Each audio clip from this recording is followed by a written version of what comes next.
Well, greetings there, gang. Welcome to the 30. This is your host, Patrick.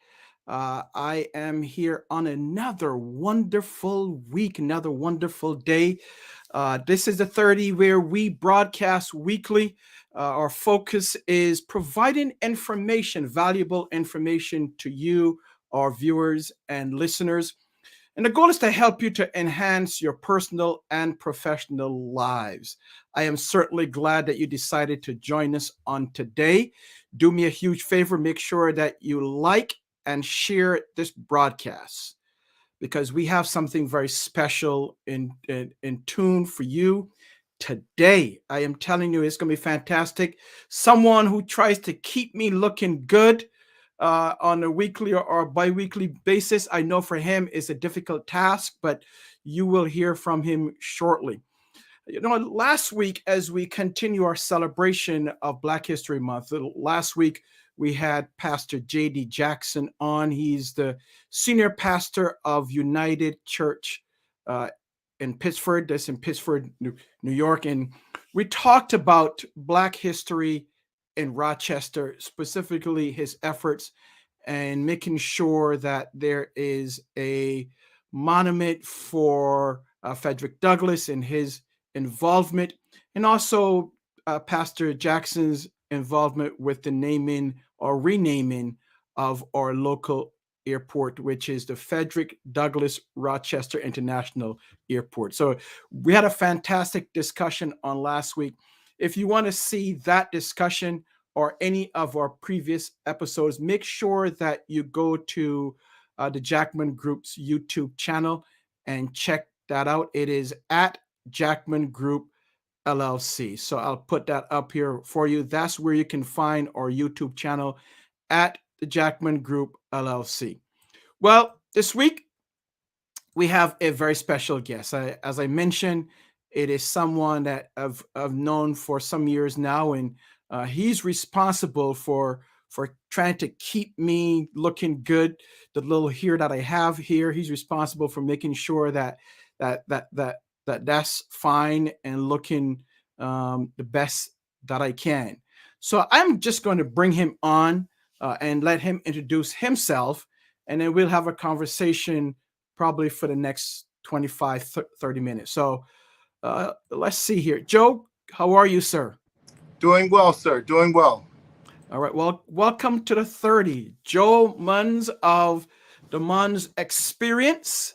As I said, you are the person responsible for making sure that the little bit that I have up here, making sure that still looks good. So thank you for doing that. Always a pleasure. Always a pleasure to have you, sir. So tell our viewers and listeners who you are, what you do. Give us a little background of yourself. Well, my name is Joe Monds. I was born and raised in the city of Rochester, New York, and I'm currently a practicing master barber. And I have the responsibilities of keeping Mr. Jackman looking neat and clean. I know that's a hard task, but I thank you so very much. Now, this is our celebration of Black History Month, and we know from your background, not just as a master barber, but I want to take it a ways back. You were involved in law enforcement for some time, and now you've transitioned into being a business owner. So talk to our viewers and our listeners about that, where you came from and your experience. Okay, so yeah, my former career was with the New York State Police. I was a member for a little over 20 years, and it was a very fulfilling, very promising career that I thoroughly enjoyed. And at some point in time, I decided that I was going to hang my boots up and pursue the beauty industry full time. Now, was it your goal? Did you always have the goal to, when you retired, to go into barbering? Was that the plan from the get-go? No, actually, it started to develop once I started thinking about retiring. I knew that I was kind of at the end of the rope. As we say, as the members in the state police say, you know when you know. I didn't exactly know, but I started having thoughts about pursuing the career, and everything just kind of fell in place at that point. Okay, great. Now, when did you? So you spent 20 years in law enforcement, Yes, a right? little over 20. Or a little over 20. Why did you decide to get into law enforcement? What was your motivation at a time, way back when? Well, believe it or not, it fell in my lap. I was working. There's a bit of a backstory. Really quickly, I was working for the City of Rochester Parks and Recreation, and I was also working for the post office at night. And one night I was coming home from a night shift. I was traveling northbound on Mount Hope, and there was a vehicle southbound. Subsequently, I dozed off and I drifted into his lane, and I had a near head-on collision. And so it was that moment I decided that two jobs just wasn't going to cut the cake. And I said, I'm going to apply for MCC. Shortly thereafter, I want to say maybe 2 weeks or so, I applied and I was accepted at MCC. And that's of course is Monroe Community College here in Rochester. So you went in, you did your time. At what point in that 20 plus years did you decide, let me get into barbering, or was barbering always a passion of yours? Well, let me go back and pick that story up. So I got into MCC and I applied for the criminal justice program. I was accepted and I took a criminology course, and that's what got the wheels turning as far as law enforcement. I saw some really cool investigative stuff, and so that's what set my mind and path towards law enforcement. I went on to Buffalo State College to receive my bachelor's degree.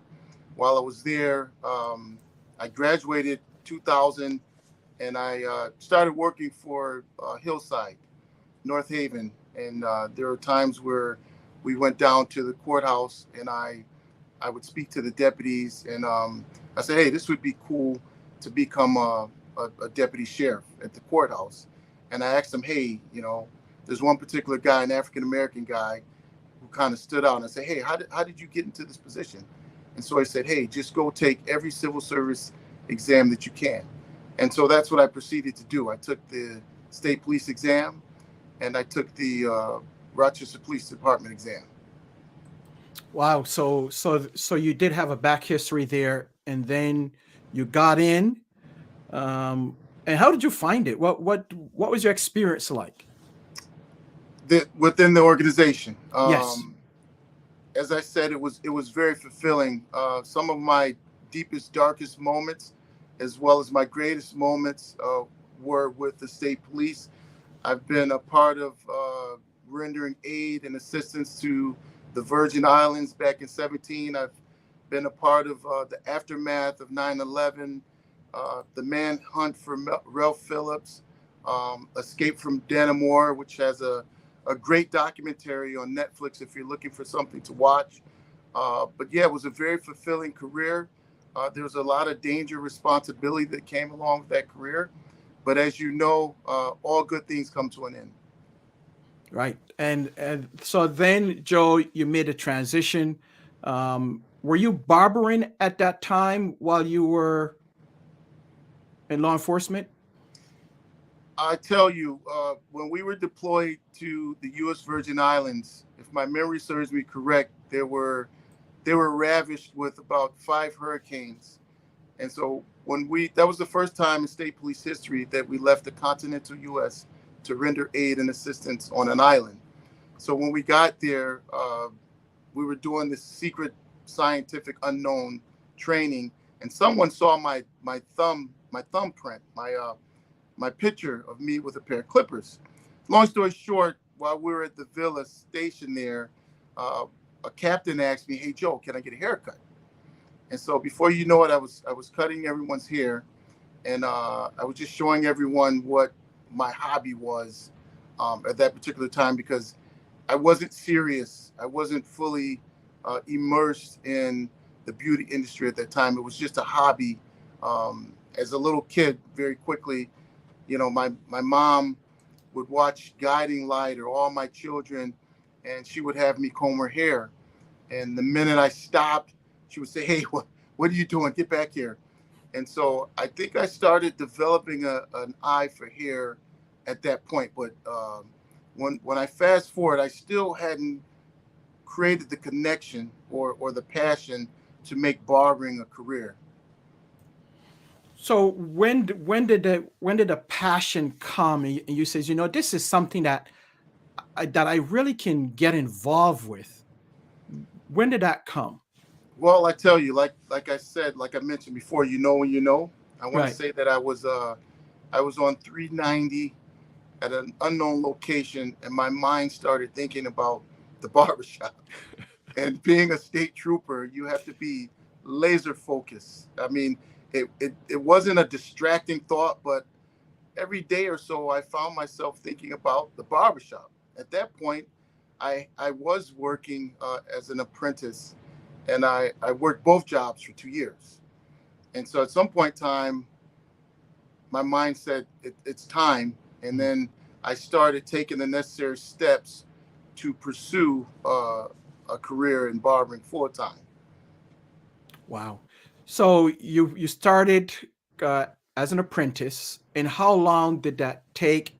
And what was that training like before you became a full-fledged barber? Well, it was a 2 year apprentice under a master barber, which I was taught several things as far as the barbering industry is disease and infectious control, uh, straight razor, 14 stroke shave, um, uh, facial massage. There's a number of different things that you have to do for during that period of 2 years underneath the master barber for that master barber to sign off for you to, which gives you the ability to take the state board exam to actually obtain your license to become a practicing licensed barber. Wow. So let's talk now about the transition, Joe, because I know from one career going to another one, especially law enforcement, sometimes, and talking with you, it could be a challenge, right? So how did you make that transition so successfully?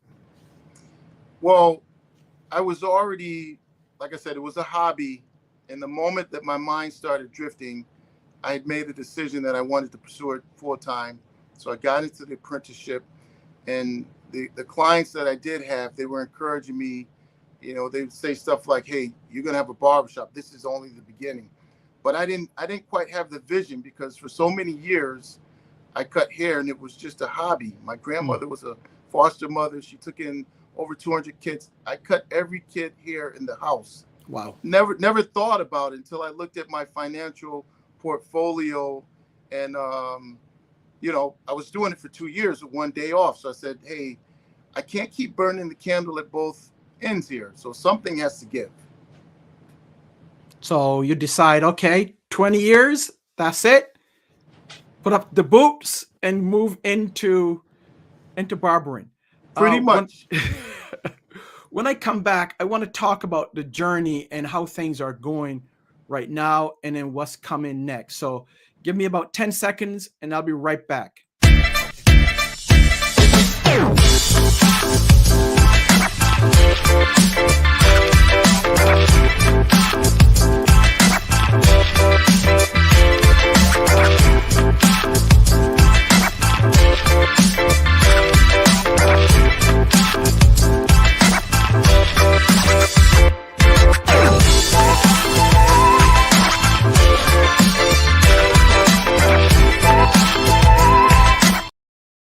Welcome back. We are talking with Joe, and Joe is a professional master barber. He has, as I said, the task of making sure that the little bit that I have up there is well taken care of. And my dear wife Joe says, "Thank you for keeping him looking good." You're very welcome, Miss Jackman, Mrs. Jackman. So let's talk about the shop. Let's talk about the business. Why the name, the Monds Experience? Where did that come from? Well, as I began to move in that direction, I started looking at YouTube videos and Instagram videos, and I started looking at my body of work, and it made me realize that I wasn't quite there. I knew which direction I wanted to go in at that point in time, so I worked very diligently at my craft, and I would see um, barbers tag themselves as Joe the barber or Jackman the barber or Steve the barber. And that was so cliche for me. So I said I wanted to create something so that people can identify who I am. And I said to myself, well, why do people go to Longhorn Steakhouse versus Texas Roadhouse Steakhouse versus Ruth Chris Steakhouse? And the light bulb went off. I said, they go there for the experience.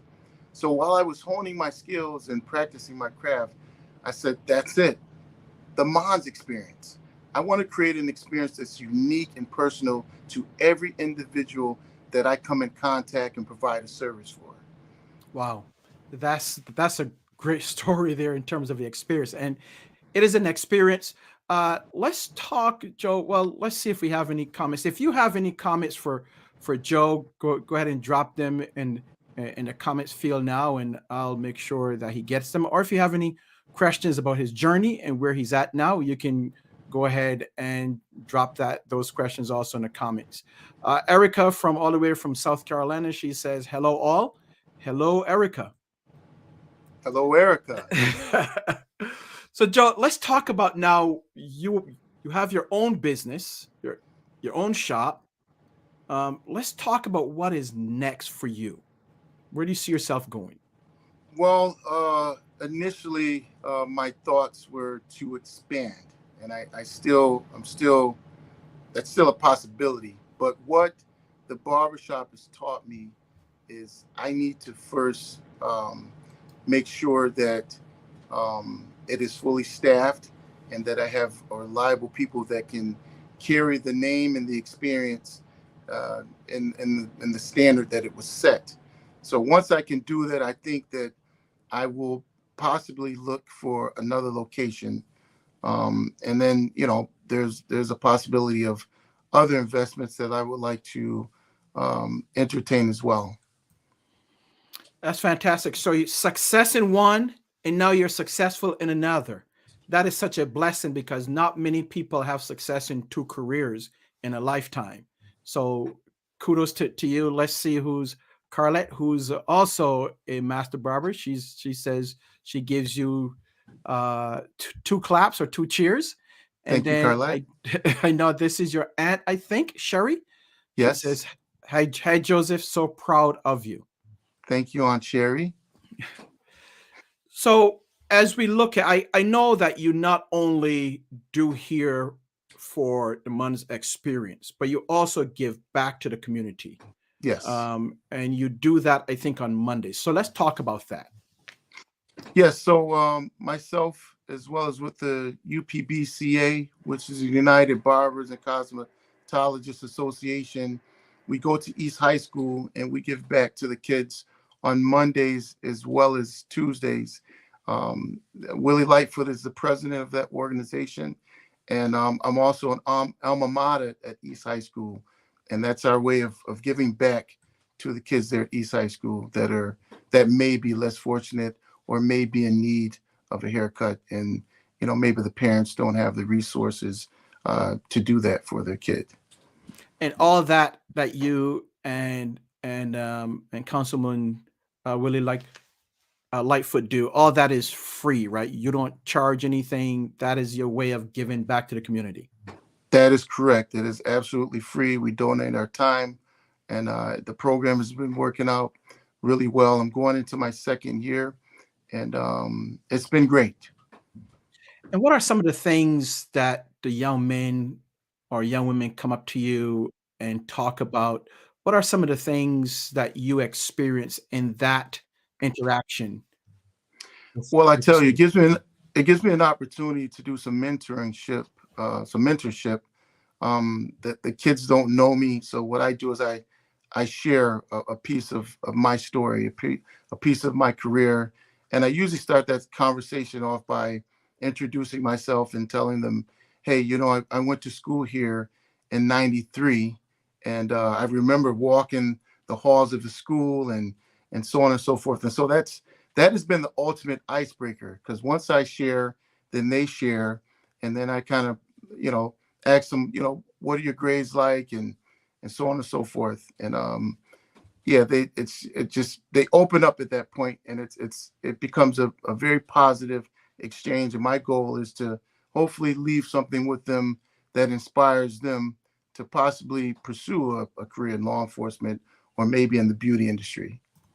That's fantastic, Joe, because as a mentor to young black and brown boys, that is great. Let's see here. I think it's another cousin. Joe, how many cousins do you have? I have a large family in the city of Rochester. I have quite a few family members, and thank you, cousin Ashai. And they're actual cousins, not They're actual cousins. Okay. Yes.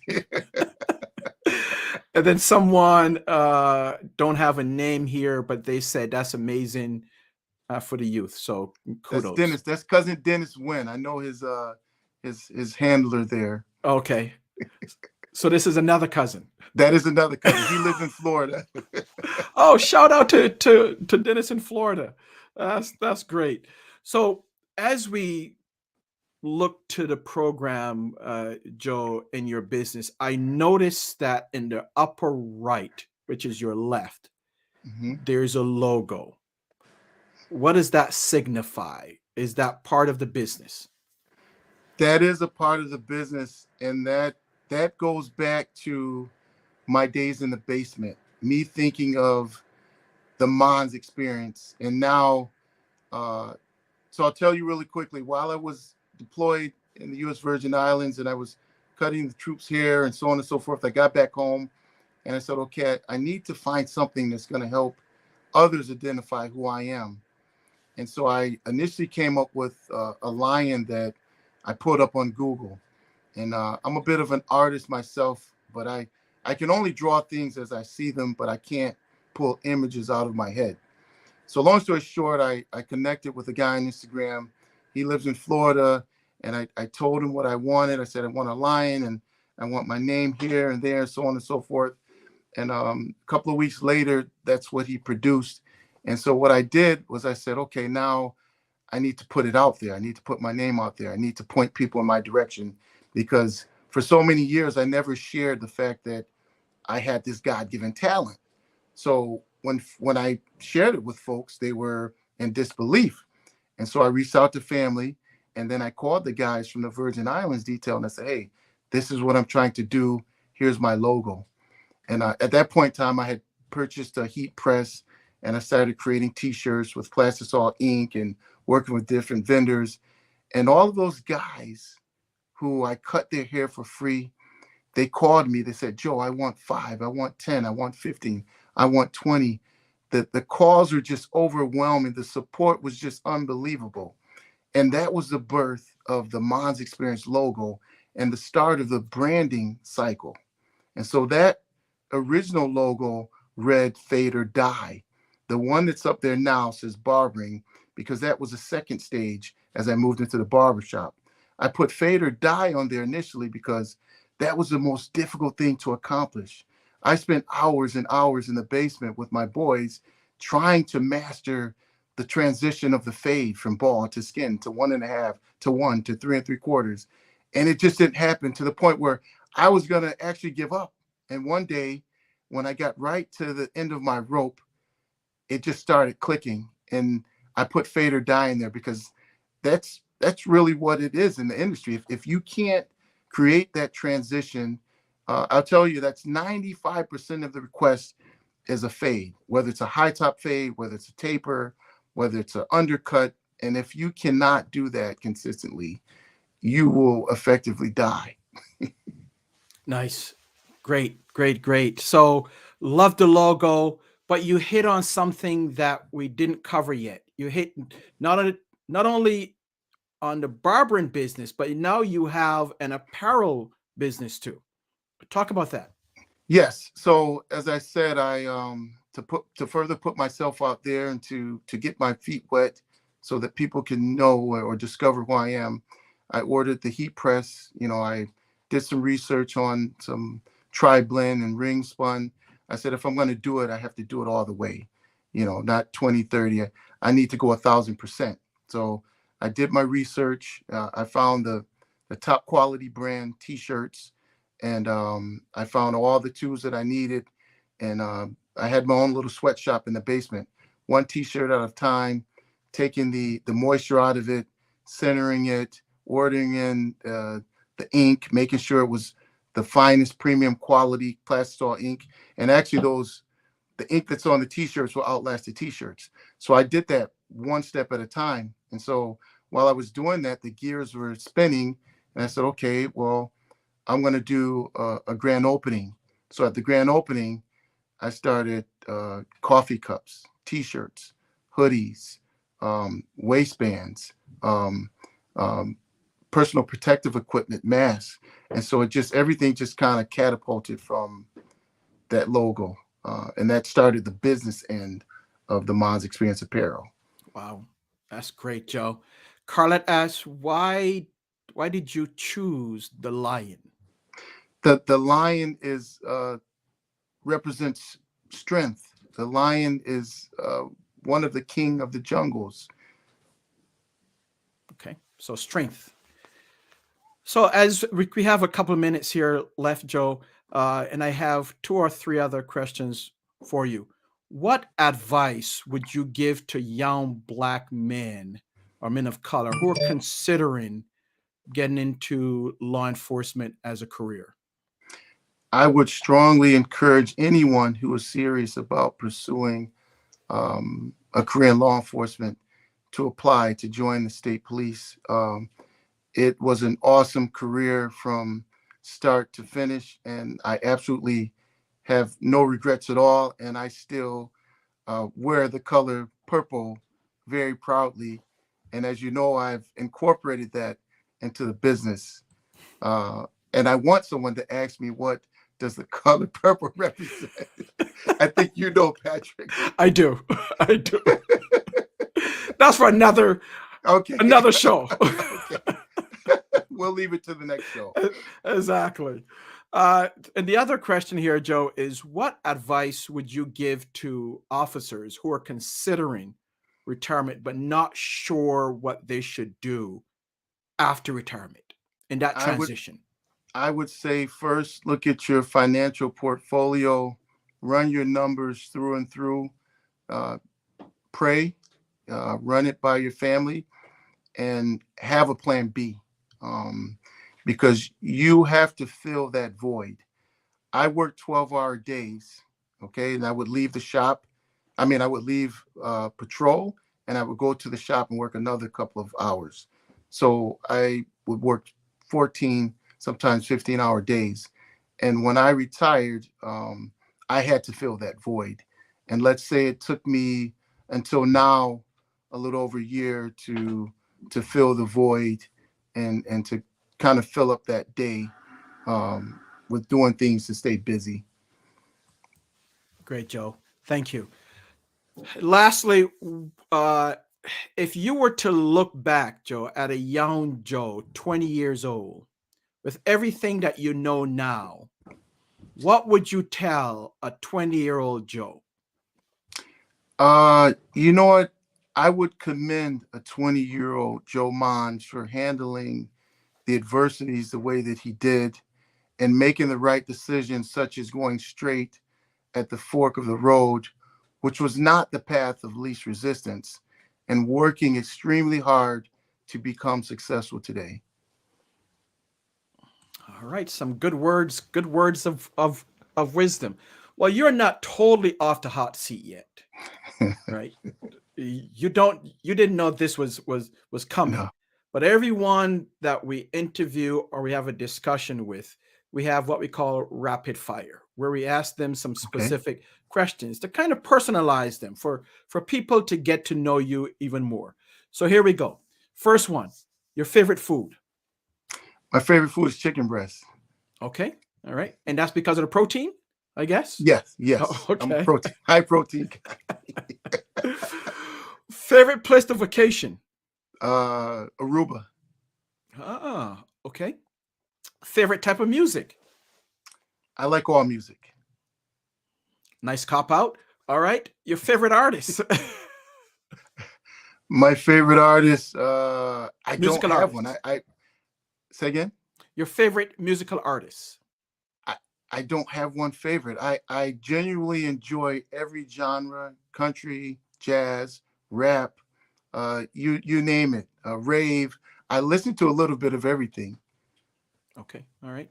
Last one. What is your favorite quote or mantra that you go by?